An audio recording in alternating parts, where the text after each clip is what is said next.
যখনই কাবার কথা আসবে সর্বপ্রথম ইব্রাহিম নবীর কথা আসবে, যখনই হজের কথা আসবে সর্বপ্রথম ইব্রাহিম নবীর কথা আসবে, যখনই কোরবানির কথা আসবে তখন হযরত ইব্রাহিম ইসমাইলের কথা আসবে।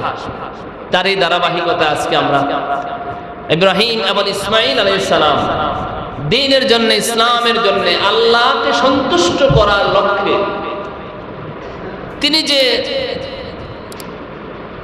এক কি বলে আল্লাহ তাআলার জন্য এক নজির স্থাপন করেছেন। পৃথিবীর বুকে দ্বিতীয় আরেকজনকে এমন করে পাওয়া যাবে না, যেই বিষয়টা আল্লাহ তাআলা কোরআনুল কারীমে সবিস্তারে বর্ণনা করেছেন।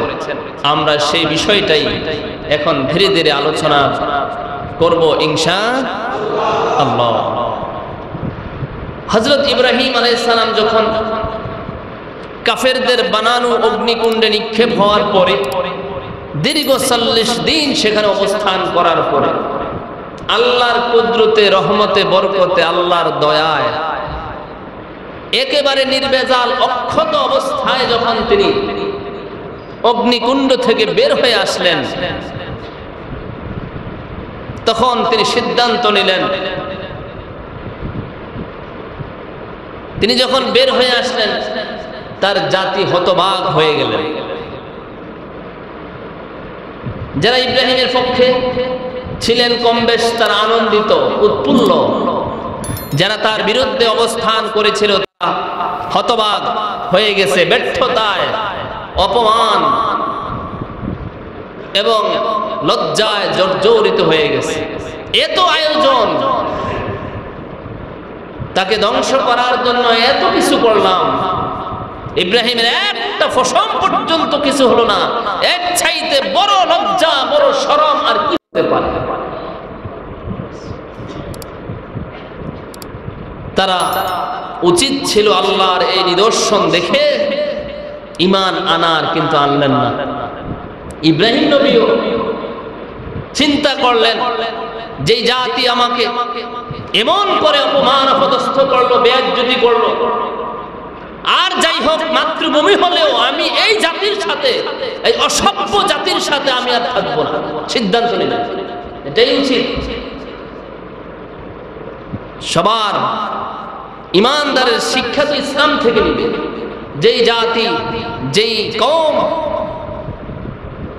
দ্বীনের ধারক এবং বাহকদেরকে সম্মান করে না, দ্বীনের ধারক এবং বাহকদের উপর ওয়াজিব ওই জায়গাটা ত্যাগ করা। দলিল, ইব্রাহিম আলাইহিস সালাম সিদ্ধান্ত নিছে এই বর্বর জাতি, এই নির্লজ্জ, বেহায়া, বেশরম জাতির কাছে আমি আর নাই। তিনি বের হয়ে পড়লেন। এবার তিনি সিদ্ধান্ত নিলেন, আমি আর এখানে থাকবো না, এখান থেকে চলে যাব। কোথায় যাবে? আল্লাহ তাআলা কোরআনুল কারীমে বলেছেন, ইয়া রাসূলুল্লাহ, আমার ইব্রাহিম অগ্নিকুণ্ড থেকে বের হয়ে সিদ্ধান্ত নিলেন এখানে আর থাকবে না। আমার ইব্রাহিম বের হয়ে কি বলছেন? আল্লাহ তাআলা বলেন, আল্লামা ক্বালা ইন্নী যাহিবুন ইলা রাব্বি সায়াহদিন। আর আমি এখানে থাকবো না, আমি অবশ্যই আমার মালিকের দিকে বের হয়ে পড়লাম। আমার মালিক রব্বি সায়াহদিন, আমার রব, আমার আল্লাহ কোথায় যাব, কি করব, আমার আল্লাহ তাআলা আমার পরবর্তী ব্যবস্থা করে দিবে। জোরে বলেন সুবহানাল্লাহ। কোরআন শুধু পড়লেই হবে না, শিক্ষা গ্রহণ করতে হবে। এই আয়াত কি বলছে? কোথায় যাব, রিজিক কোথা থেকে আসবে, এগুলা ঈমানদারের চিন্তা করার কোনো বিষয় না। ঈমানদার আল্লাহর জন্য কাজ করবে, সিদ্ধান্ত নিবে, পরবর্তী কি হবে আল্লাহ তাআলাই ভালো জানেন। এখানে মেসেজ আসছে, আমাকে আপনাকে দিয়েছেন। দ্বীনের জন্য কাজ করতে গিয়ে যদি কোথাও বাধার সম্মুখীন হয়, রাস্তা চেঞ্জ করো।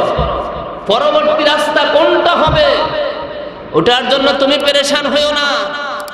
ইব্রাহিমের ভাষায় রব্বি সায়াহদিন, আমার রব পরবর্তী জায়গা নির্ধারণ করে দিবে, ব্যবস্থা করে দিবে।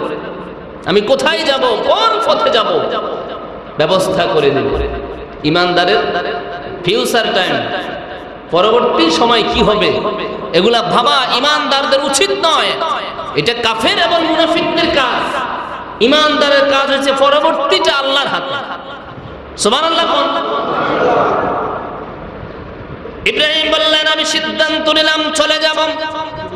যারা আমাকে অপমান অপদস্থ করলো, নির্যাতন জুলুম করলো, এই জালিমদের সাথে আমি আর নাই। ইন্নী যাহিবুন ইলা রাব্বি সায়াহদিন। ইব্রাহিম চলে গেলেন, বের হলেন। ইব্রাহিম আলাইহিস সালাম হাঁটা ধরলেন। কোথায় থেকে? তিনি এখন আছেন তার আপন জন্মভূমি, যেটা বাবেল শহর, ইরাকের বাবেল শহরে আছে। তার স্ত্রী সারাকে বলছে চলো এই শহরে আমরা আর থাকবো না। কোথায় যাবেন? ইলা রাব্বি সায়াহদিন, আমার রব বলে দিবে কোথায় যেতে হবে।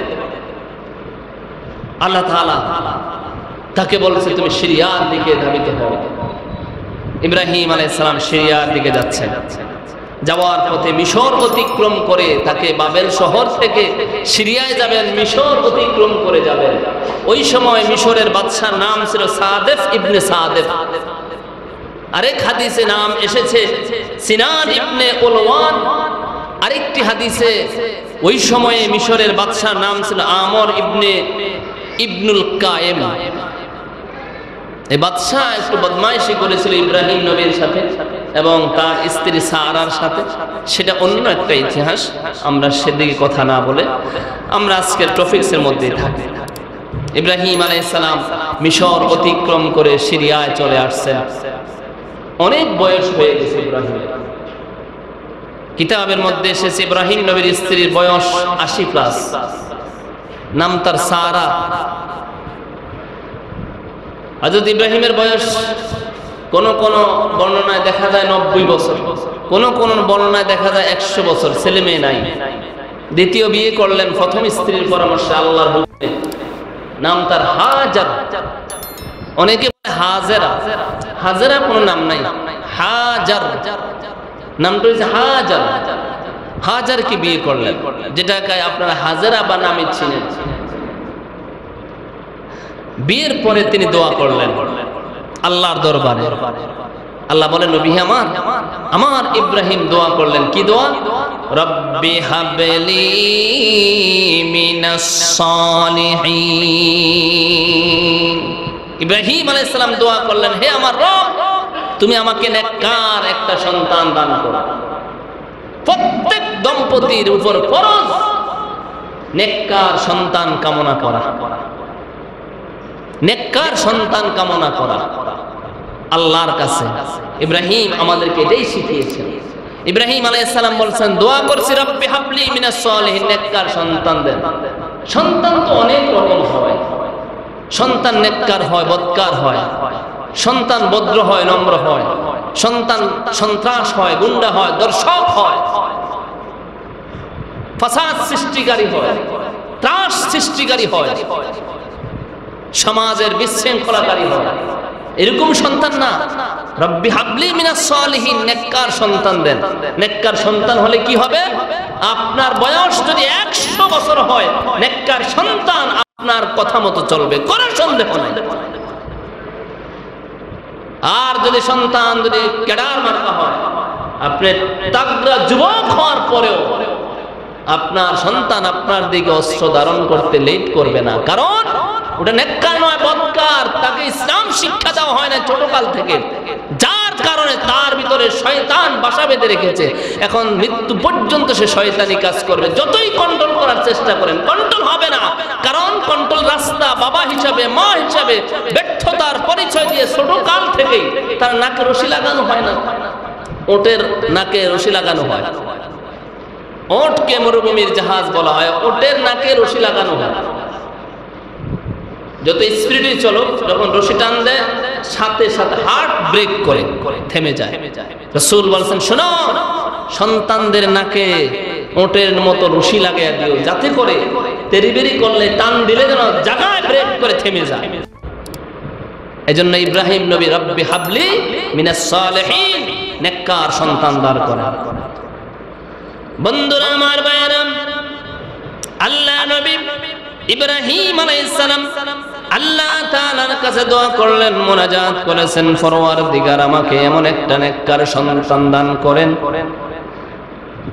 হে পরওয়ারদিগার, আমাকে এমন নেককার সন্তান দেন যে আপনার অনুগত থাকবে, যে কখনো আপনার নাফরমানি করবে না, যে আপনার অনুগত থাকবে। বলে নাই যে আমার অনুগত থাকবে, বলছে যে আপনার অনুগত থাকবে। আমি যদি মনে করি আমার সন্তান আমার অনুগত থাকবে, তাহলে বিপদ আছে 100%। আর যদি আল্লাহ আপনি এমন একটা সন্তান দেন যে সন্তান আপনার অনুগত থাকবে, তাইলে নিরাপদ 100%। বিষয়টা বুঝিয়েন। যদি বলি আমার সন্তানটাকে আমার অনুগত বানিয়ে দেন, 100% ঝামেলা আছে। আর যদি বলি যে আপনি আমার সন্তানটাকে আপনার অনুগত সন্তান বানান, তাহলে 100% নিরাপদ। যদি অনুগত সন্তান আল্লাহ বানায়, আল্লাহর অনুগত। আল্লাহ তাআলা কোরআনুল কারীমে বলছে, সুদ খায়ও না, খাবে না, ঘুষ খায়ও না, খাবে না, দর্শন করো না, করবে না, জিনা করো না, করবে না, বাবা মার সাথে বেয়াদবি করো না, করবে না। আল্লাহর অনুগত যদি হয়, মা বাবাও নিরাপদ, সমাজও নিরাপদ। আর যদি আমার অনুগত বানান, হবে না। শয়তান ওয়াসওয়াসা দিয়া যেই কোনো সময় আমার বিরুদ্ধে আমার সন্তানকে নিয়ে যেতে পারে। ইব্রাহিম আলাইহিস সালাম দোয়া করলেন, সে যেন আপনার অনুগত থাকেন, কখনো আপনার নাফরমানি না করে। যেই সন্তান বিশ্বে শান্তি কায়েম করবে, কখনো বিশৃঙ্খলা করবে না, এমন একটা সন্তান আপনি আমার জন্য দান করেন। জোরে বলেন সুবহানাল্লাহ। কখনো কয়জন আছেন এই দোয়া করেন, আল্লাহ অশান্তি করবে না, শান্তি কায়েম করবে? কয়জন আছেন দোয়া করছেন? জানি না, থাকতে পারেন। কিন্তু অধিকাংশই চায় যে আমার ছেলে মাতবার হোক, আমার ছেলে ক্যাডার হোক, আমার ছেলে নেতা হোক, আমার ছেলে মানে লাঠিয়াল বাহিনী হোক। তাইলে আমাগো বাড়ির দিকে, আমাগো চোখের দিকে তাকে কেউ কথা বলতে পারবে না। লাঠি সব সময় বাও ঘুরে না, মাঝে মাঝে উল্টাও ঘুরে।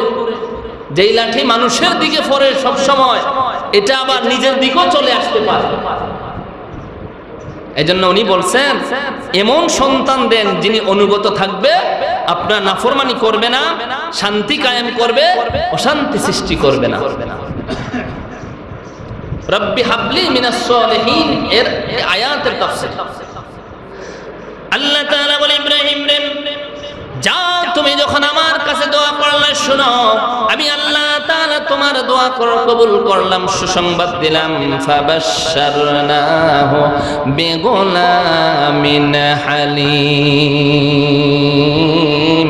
যাও, আমি আল্লাহ তাআলা আমি একজন ধৈর্যশীল সন্তান, নেককার সন্তানের সুসংবাদ তোমাকে দিয়া দিলাম। নেককার সন্তানের সুসংবাদ দিলেন। হালিম, হালিম শব্দের অর্থ তাফসীরের কিতাবের মধ্যে আছে ধৈর্যশীল, সহনশীল, স্থির চিত্ত, বুদ্ধিমান। আর এমন সন্তানই হলো হযরত ইসমাঈল আলাইহিস সালাম। আল্লাহ তাআলা যাকে ধৈর্য, স্থিরতা, এরপরে সহনশীলতা, বুদ্ধিমত্তা দিয়া ইব্রাহিমের সন্তান ইসমাঈল আলাইহিস সালামকে সৃষ্টি করেছে। সেই ইসমাঈল আলাইহিস সালাম আজকে কেমন ভাবে আল্লাহর জন্য ধৈর্য ধারণ করে, এই বিষয়টা আমরা এখন দেখব।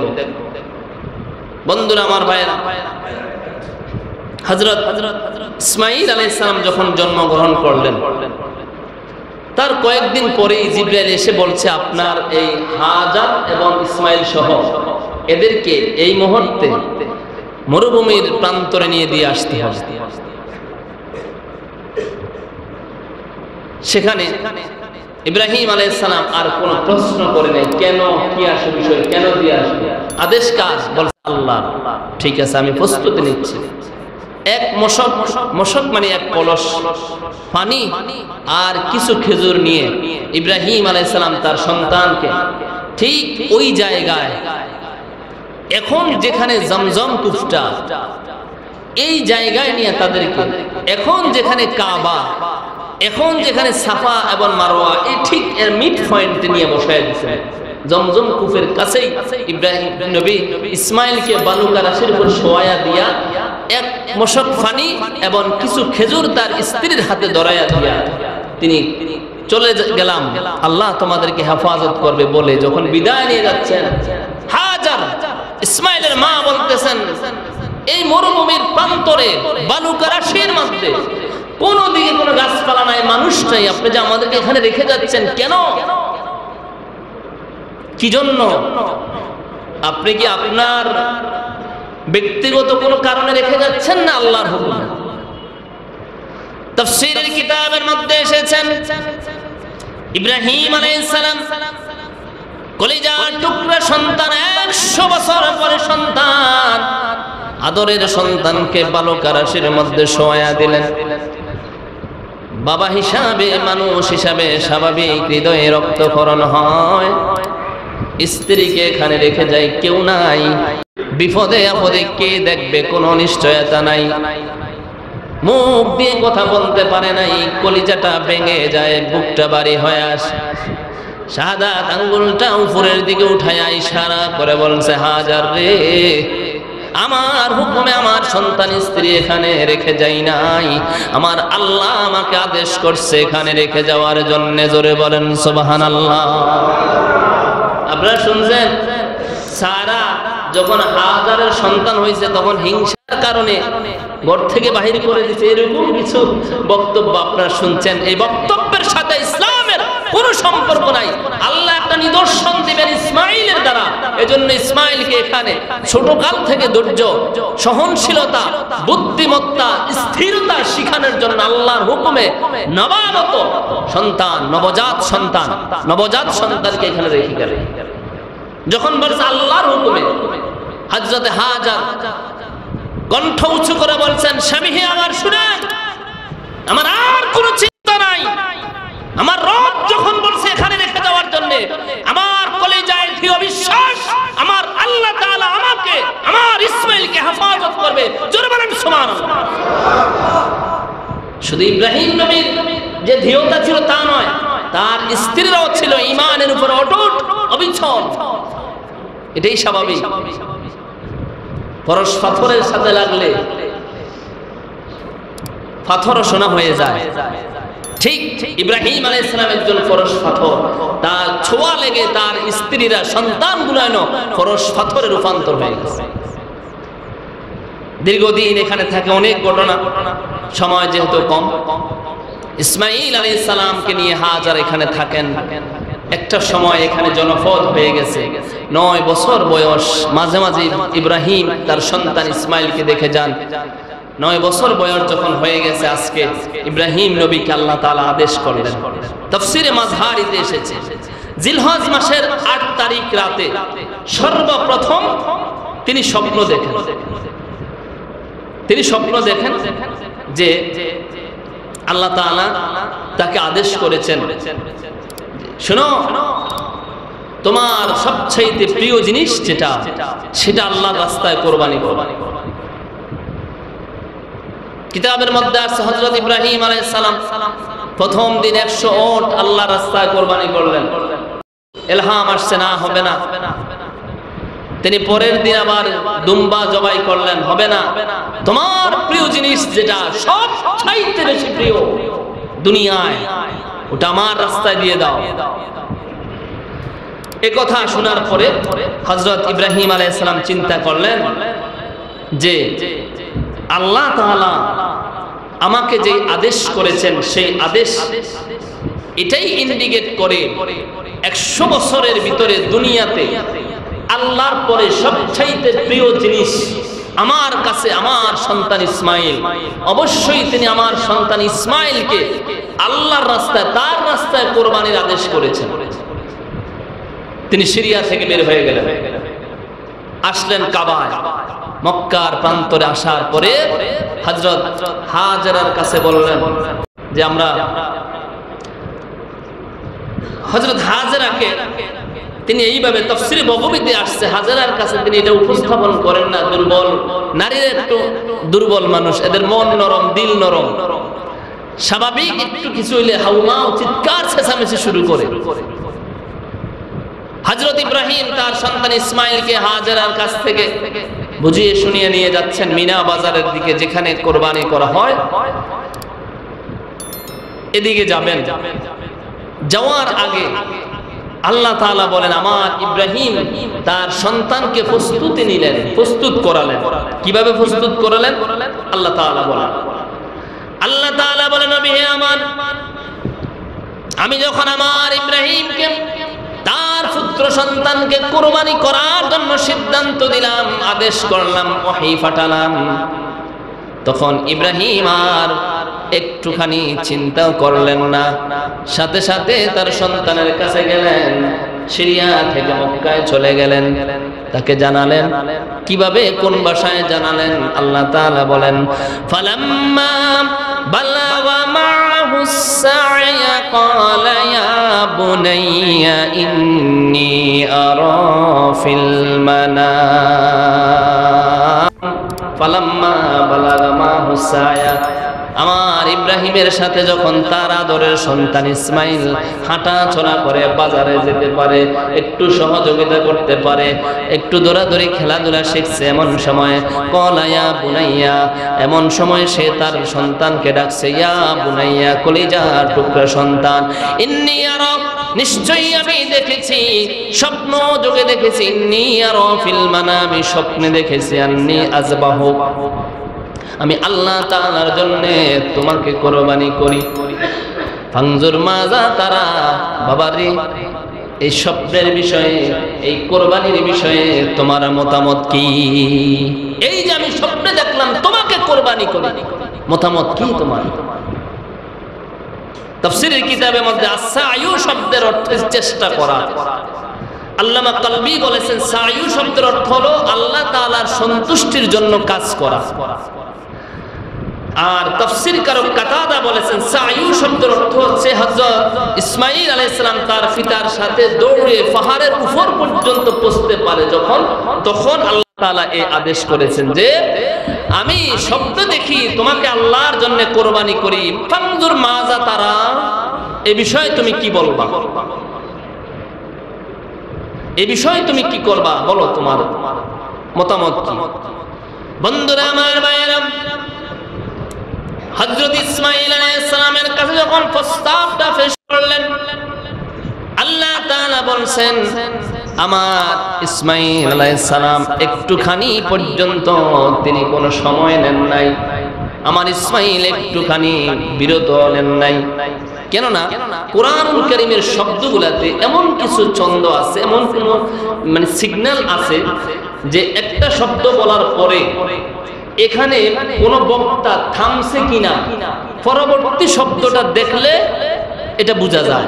আলেমরা এটা বুঝে, যারা কোরআন এবং সুন্নাহ হাদিসে তাফসীরে অভিজ্ঞ তারা বুঝে যে একটা বক্তব্য দেওয়ার পরে, একটা শব্দ উপস্থাপন করার পরে পরের শব্দটা আসতে কত সময় লাগছে, জবাবটা আসতে কত সময় লাগছে।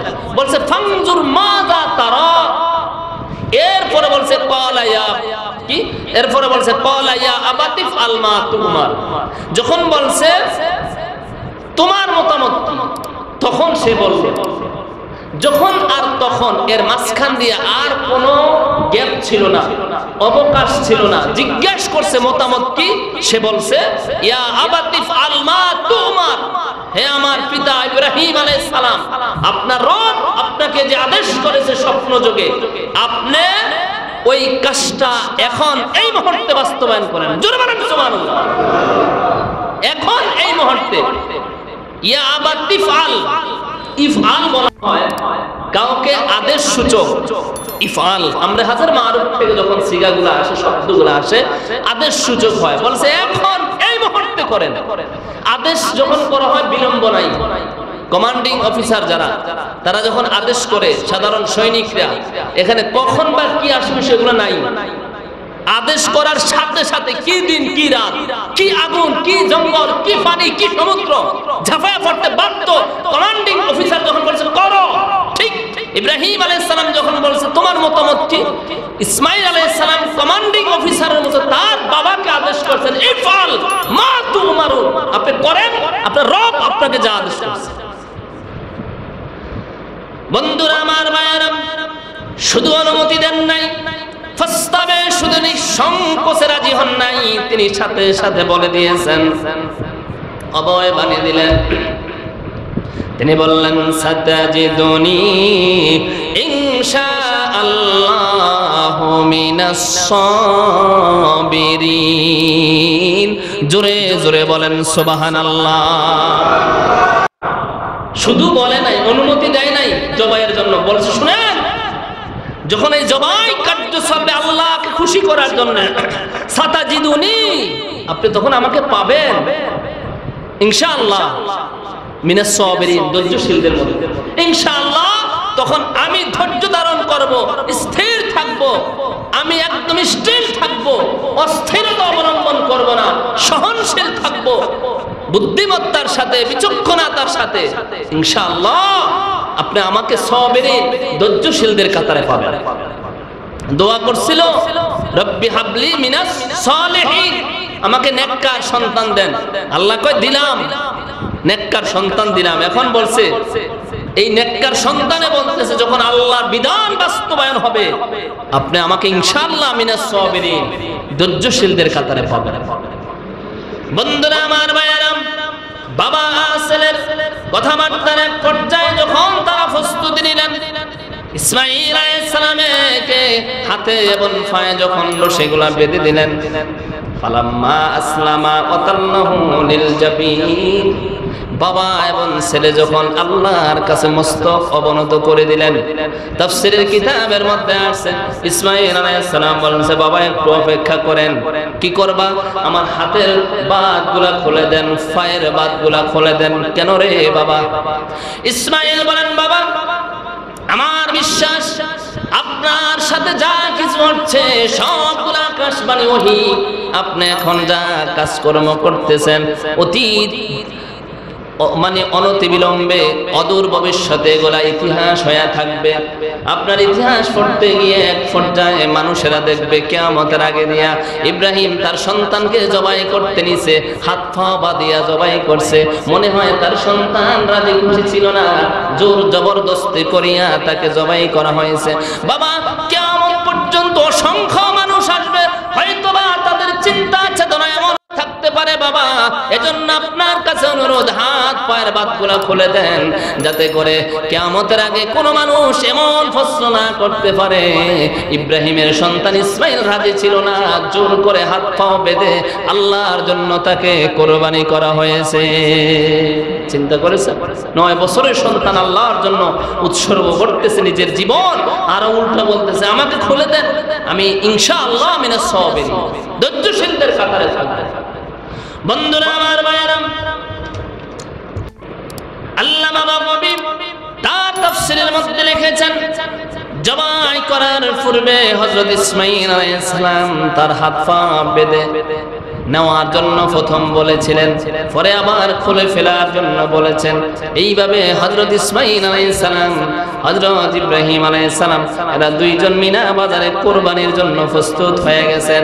এমন সময় আমার আল্লাহ তাআলা ডাক দিয়ে বলেন, ফালাম্মা আসলামা ওয়া তাল্লাহু লিল জাবিন, ফালাম্মা আসলামা ওয়া তাল্লাহু লিল জাবিন। আল্লাহ বলে, নবী আমার, যখন তারা দুজন ইব্রাহিম এবং ইসমাঈল যখন তারা দুজন আমার জন্য কুরবানি হওয়ার জন্য প্রস্তুতি নিলেন, যখন জবাই করবেন, এমন সময় আমি আমার ইব্রাহিমকে ডাক দিলাম, ওনাদা, আমি আমার ইব্রাহিমকে ডাক দিলাম, হে ইব্রাহিম, কদ সাদ্দাকতা রুইয়া, আপনি আপনার স্বপ্ন বাস্তবে পরিণত করছেন। জোরে বলেন সুবহানাল্লাহ। আল্লাহ বলে, জিবরাইল, বিষয়টা এমন ছিল না যে মানুষগুলো আমি নিজের হাতে বানালাম, ওই মানুষগুলোকে আমি আবার আমার মানুষ দ্বারা, বাবা দ্বারা সন্তান জবাই করব, এমন নিষ্ঠুর আমি না। আমি কেবল তাদের ইচ্ছাটা চাইছিলাম, তারা কি সত্যিকার অর্থে আমাকে ভালোবাসে কিনা, আমাকে মহব্বত করে কিনা, আমি একটু পরীক্ষা নিলাম। আমার ইব্রাহিম ইসমাঈল ছেড়ে জিবরাইল মিনা বাজারে আমার ইব্রাহিম তার সন্তান ইসমাইলকে জবাই করার চেষ্টা করতেছে রে, আমি আল্লাহ চাই না আমার ইসমাইল জবাই হোক, যাও জান্নাত থেকে একটা দুম্বা নিয়ে যাও, আমার ইসমাইলকে সরাইয়া হযরত ইব্রাহিমের ছুরির নিচে তোমার দুম্বাটা শোয়া দাও। আদেশ করা হয়েছে আরশে আজিম। হযরত জিবরাইলকে আল্লাহ তাআলা 4 বার আদেশ করেছে। তিনি মানে যতবার আদেশ করেছে তার মধ্যে 4 বার তার 600 পাখা ব্যবহার করেছেন। তাফসীরে জালালাইন এবং আদ-দুররুল মানসুর তাফসীরের কিতাবের মধ্যে আসছে, 2টা ডানা এইভাবে মেলে যদি একবার নিচের দিকে চাপ দেয় 1000 বছরের রাস্তা যাইতে পারে।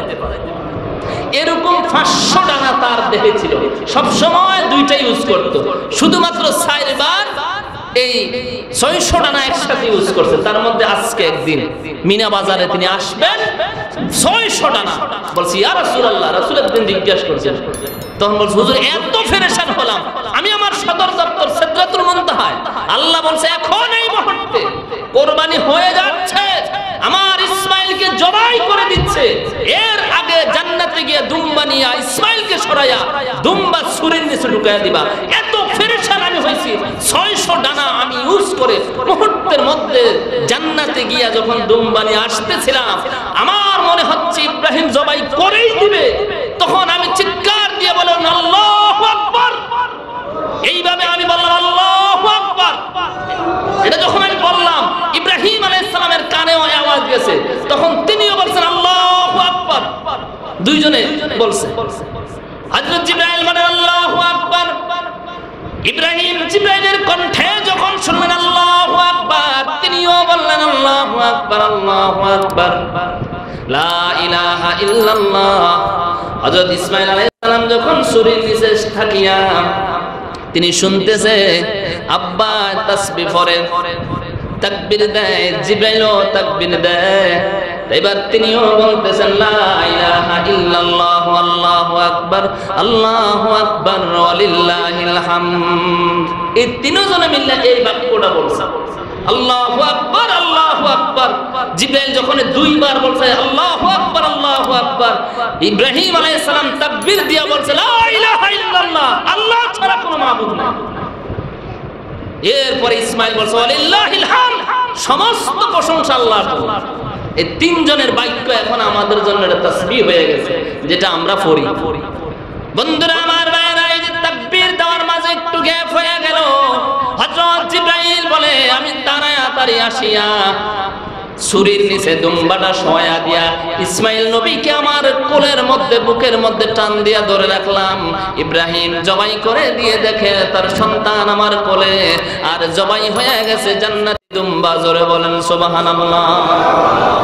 এখানে বড় একটা ঘটনা বলার উদ্দেশ্য হচ্ছে আমাদের থেকে আল্লাহ তাআলা সন্তান চান না জবাই করার জন্য, আমাদের থেকে আল্লাহ তাআলা গরু চান নাই, মহিষ চান নাই, দুম্বা চান নাই। আল্লাহ চায় কলব, কার নিয়ত কি, আসলেই কি আল্লাহর জন্য করে কিনা। এজন্য আপনি আর আমি যদি আল্লাহর জন্য কুরবানি করি, এই কুরবানির পশু আশা করা যায় আল্লাহর রাসূল বলেছেন কিয়ামতের ময়দানে আপনাকে জান্নাত পর্যন্ত পৌঁছে দেবে। শর্ত হইছে 2টা। কয়টা? 2টা। কয়টা? নিয়ত বিশুদ্ধ হওয়া চাই, সাচ্চা নিয়ত। মানুষ কি কইব, প্রত্যেক বছরই তো কুরবানি দেই, এই বছর না দিলে মানুষ কি কইব, নিয়ত বরবাদ।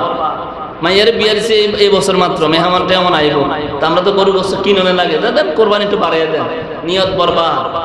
এরপরে নাতি নাতকু ছোটখাটো হয়েছে, সারা বছর দিয়েছে, ও কষ্ট মিষ্টি কোরবানিটা দেন, নিয়ত বরবাদ। আল্লাহর জন্য কোরবানি হবে, কার জন্য? নিয়ত। আর হচ্ছে হালাল ইনকাম, হারাম ইনকাম দিয়া কোরবানি 100 কোরবানি করলো, 100 না, তামাম পৃথিবীর সব পশু যদি কোরবানি করা হয় কাজ হইব না। হালাল টাকা দিয়া 10,000 টাকা দিয়ে যদি একটা বকরি আপনি কোরবানি দেন, একদম হালাল মনে করেন, আপনি দেখেন যে এই টাকার মধ্যে অন্যদিকে ডাইন বাম থাকলো, এই টাকাটার মধ্যে কোনো ডাইন বাম নাই, তাইলে এটাই আপনার জন্য আল্লাহ তাআলা কবুল করে নেবেন। দেখা নিলে ফুডানির লিগা বড় বড় কিনার লিগা হালাল হারাম বাইচা না বাইচা কোরবানি দিলে না শুধু দেখাই হইব, খাওয়াই হইব, কিন্তু এটা ওটাই হবে না যেটা আল্লাহ চাইছে। আল্লাহ তাআলা আমাদের এবং আপনাদের কোরবানিগুলা বিশুদ্ধ নিয়তে হালাল টাকা দিয়ে করার তৌফিক দান করুন। জোরে বলেন কোরবানি অমুকের নামে থমকের নামে না, কোরবানি অমুকের পক্ষ থেকে। মনে করেন সলিমউদ্দির পক্ষ থেকে কোরবানি, বসিরউদ্দির পক্ষ থেকে কোরবানি, ওই যে অমুকের নামে আব্দুর রহিম, আব্দুল করিম, আব্দুল কুদ্দুস, আব্দুল জব্বারের নামে না, এক নামে হয়, এটা হচ্ছে আল্লাহর নামে কোরবানি হবে। সূরা মায়েদা বলছে আল্লাহর নাম ছাড়া অন্য কোন নামে কোরবানি করলে ওইটা হারাম, এই হারাম পশুর গোশত খাওয়া যায় না। রাসূল সাল্লাল্লাহু আলাইহি ওয়াসাল্লাম বলেন মিন আলি মুহাম্মদ, মিন মুহাম্মদ ও আলিহি, মুহাম্মদ এবং তার বংশধরের পক্ষ থেকে এবং কিয়ামত পর্যন্ত যত উম্মত আছে তাদের পক্ষ থেকে মুহাম্মদ কুরবানি করছে। এজন্য কুরবানি নামে হবে না, পক্ষ থেকে হবে, পক্ষ থেকে হবে। এই যে আমরা কোরবানির আগে দিয়ে যে নাম টাম ফরা করে জরুরি না, আল্লাহ জানেন, আল্লাহ কলবের খবর যা রাখে যে কে কি করতেছে না করতেছে। আল্লাহ তাআলা আমাদেরকে কবুল করুক, জোরে বলেন আমিন। বিশুদ্ধ নিয়ত, হালাল টাকা আর আল্লাহর নামে অমকের পক্ষ থেকে, এই তিনটা জিনিস খেয়াল রাখলে ইনশাআল্লাহ আল্লাহ তাআলা কবুল করবেন।